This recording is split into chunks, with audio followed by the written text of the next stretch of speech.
Chers amis, aujourd'hui je voudrais regarder avec vous Saint Jean-Eudes. Saint Jean-Eudes, il vit pratiquement, il couvre tout le XVIIe siècle, hein, il vit de 1601 à 1680, ça veut dire qu'il est contemporain de Marguerite Marie. Marguerite Marie est née en 1647 et mourra en 1690, et notamment il est vivant pendant les apparitions de Jésus à Marguerite Marie, et eh bien c'est quand même un très grand missionnaire, un très grand apôtre, hein. Pie XI et Pie XII disent que c'est un père, un docteur et un apôtre du culte liturgique des sacrés cœurs de Jésus et de Marie. Donc Saint Jean-Eudes est vraiment au cœur de la spiritualité du Sacré-Cœur et sûrement celui qui va aussi aider Marguerite Marie. Je ne sais pas dans quelle mesure Marguerite Marie a connaissance de ce que fait Saint Jean-Eudes. Sûrement qu'il y a des choses qui rejaillissent déjà hein, autour d'elle. Il y a certaines prières que l'on a de Marguerite Marie. On peut se demander vraiment si ce n'est pas une copie d'une prière de Saint Jean-Eudes, en tout cas qu'elle a pris ça au départ. Marguerite Marie n'a aucune revendication. Elle voulait être cachée, donc elle ne revendique pas ses prières, elle ne revendique rien du tout, je pense, Marguerite Marie. Sa joie, c'est que le cœur de Jésus soit connu et si possible qu'elle ne le soit pas. Donc il n'y a pas du tout de concurrence entre Saint Jean-Eudes et Sainte Marguerite Marie. Au contraire, il y a vraiment un désir que peut-être que tout l'œuvre de Saint Jean-Eudes soit connu. Quand on voit comment Marguerite Marie réagit avec les jésuites qui viennent l'entourer, dites-vous, mais pas moi, parlez pas de moi. Donc vous voyez, il n'y a pas de revendication pour elle. En tout cas, ce qui est sûr, c'est que Saint Jean-Eudes, de la même manière que nous avions vu avec saint Augustin, un peu cette figure de l'ex orandi, l'ex credendi, ce que je crois, eh bien, je le vis et je le prie, eh bien, Saint Jean-Eudes, lui, va développer dans la dimension liturgique déjà l'intuition du cœur de Jésus. Hein. C'est très très présent pour lui.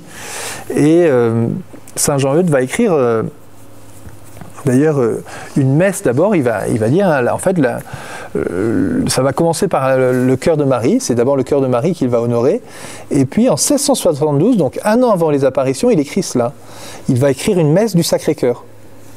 Il dit « Notre dessein a toujours été, dès le commencement de notre congrégation, de regarder et d'honorer ces deux aimables cœurs comme un même cœur, le cœur de Jésus et le cœur de Marie. » La fête du cœur de Marie est pour l'Église une préparation providentielle à la célébration de la fête du cœur de Jésus qui sera une nouvelle source d'une infinité de bénédictions pour ceux qui se disposeront à la célébrer saintement.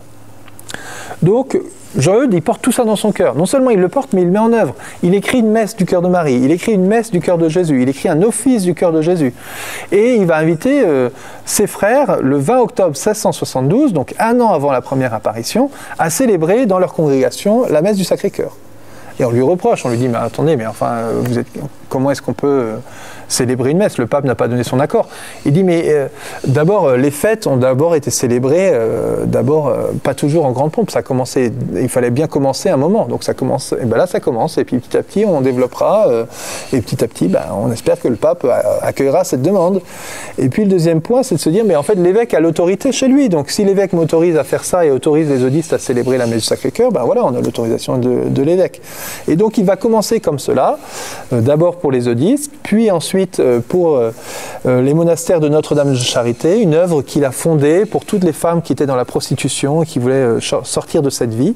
Eh bien, elles pourraient rentrer dans ces monastères de Notre-Dame de Charité. Donc ils vont commencer à célébrer le message du Sacré-Cœur.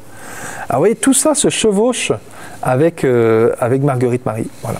On pourrait dire que Saint Jean-Eudes est vraiment précurseur hein, de tout ce que Marguerite Marie va recevoir.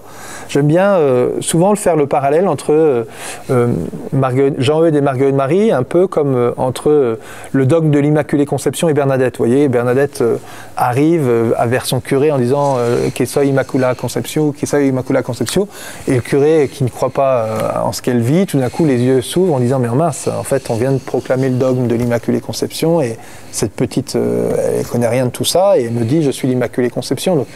Donc forcément c'est elle, c'est la dame qui lui a dit, et la dame c'est la Vierge Marie, c'est l'Immaculée Conception.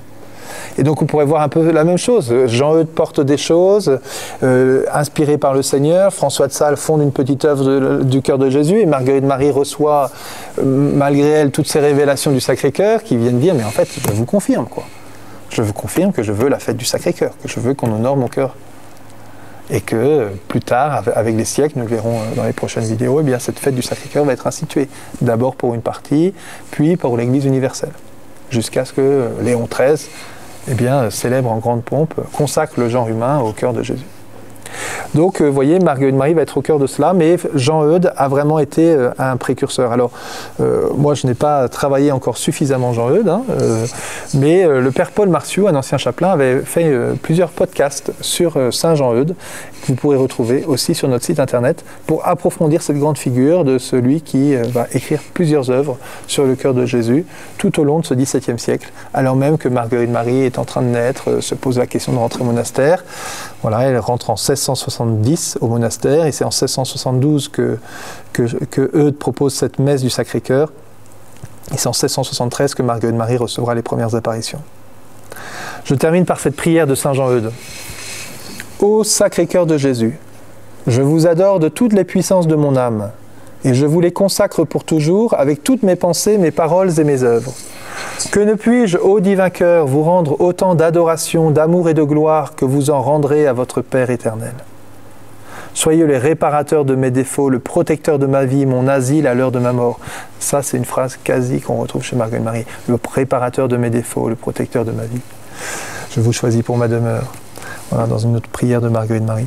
Je vous demande la même grâce pour tous les pauvres pécheurs, les cœurs affligés, les agonisants et généralement, mon Sauveur, pour tous les hommes qui sont sur la terre, afin que le prix de votre précieux sang ne soit point perdu pour eux.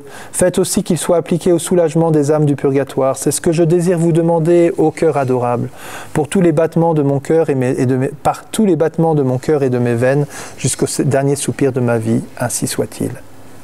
Voilà, avec Saint Jean-Eudes, et je pense que justement dans cette dimension liturgique, il y a vraiment cette intuition de, déjà, c'est pour le monde entier, quoi.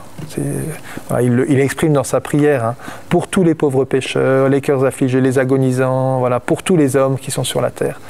Eh bien, ce pour tous, hein, s'exprime dans la liturgie. Je propose un office pour que tout le monde puisse prier cet office, tout le monde puisse se rejoindre dans ces prières communes, dans cette liturgie.